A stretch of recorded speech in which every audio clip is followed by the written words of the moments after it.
Okay, all the way from Shanghai. This is the 2022 LDV T60 Max, and this one's in the most luxurious Lux model specification. This is the latest 4x4 dual cab ute to come from LDV, which is of course a division of the huge SAIC Motor Corporation, which is the largest automotive manufacturer in China. And this model follows the original or first generation T60 that was launched here in about 2017, and it also follows in the tradition of offering a lot of features, a lot of equipment for not a lot of money. So let's have a look around it. Now, there's no doubt about it, the most noticeable difference with this second generation, if you like, T60 is this huge grille.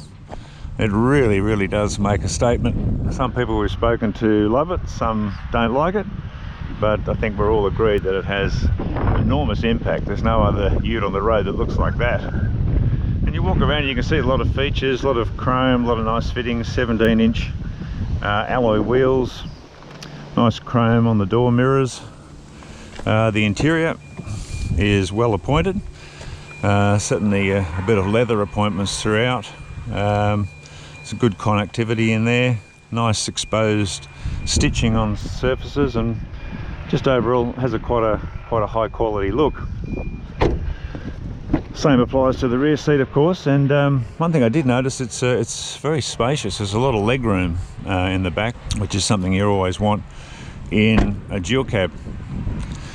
It's got a decent sized load tub too. It's about 1.5 meters long and 1.5 meters wide, so it's pretty much square, and there's no mistaking that you're behind a T60 Max. Look at that treatment right across the tailgate. I notice ute manufacturers are starting to use the tailgate more to really emphasize what model it is these days, and this one really does take it to the max in that sense.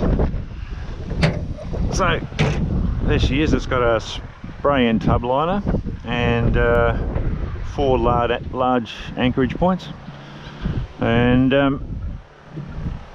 yeah, decent sized load tub, and a good step on the back there too.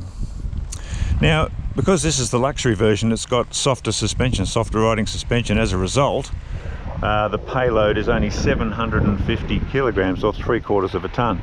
Now, the other version, the Pro version, jacks that up to about 935 kilos, so almost 200 kilos higher payload. So if payload is important to you, you should probably look at the more work-focused Pro version.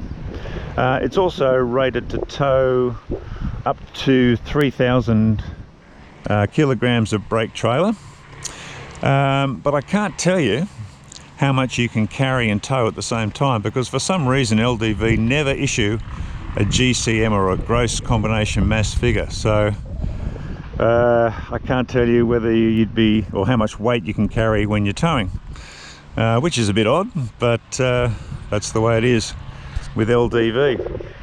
So there you have it. It's a pretty good looking truck overall. So let's go and see how it drives.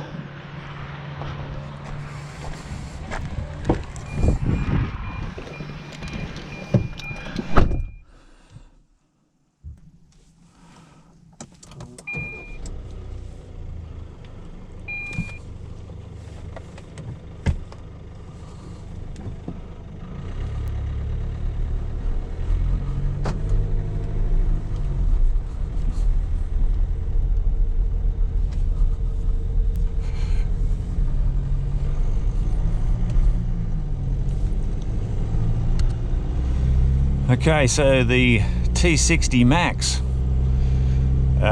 in the Lux, which is the maximum luxury specification, it only comes with one engine, regardless of which model specification you choose. That's the new 2-litre twin turbocharged 4-cylinder turbo diesel, and you get a choice of either a 6-speed manual transmission or a pretty sweet shifting 8-speed ZF torque converter automatic, like the one fitted to this example.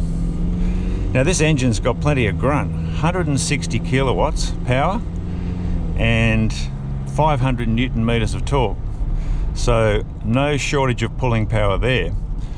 And if you think about it, that's more powerful than both its Hilux and Ford Ranger opposition.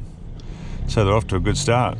And that's connected to the 4x4 transmission, which is the Borg-Warner torque on demand system, which basically, it's got a dial on the console here, and it just gives you a choice of a number of different drive modes. There's two-wheel drive high, there's four-wheel drive high, four-wheel drive low, and if you put it on auto, which it's in now, that's effectively works like a permanent all-wheel drive system.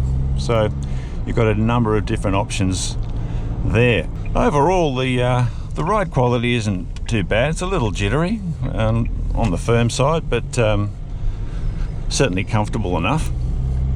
But what you do notice when you're comparing this to a lot of other mainstream rivals in the dual cab ute class, there are a number of areas that could do with some refinement.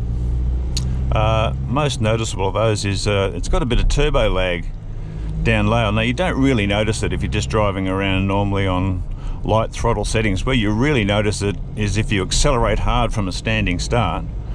There's a real lag there from idle up to about 2000 RPM, not a lot going on, and then it really picks up. So that is a noticeable difference to some more refined rivals.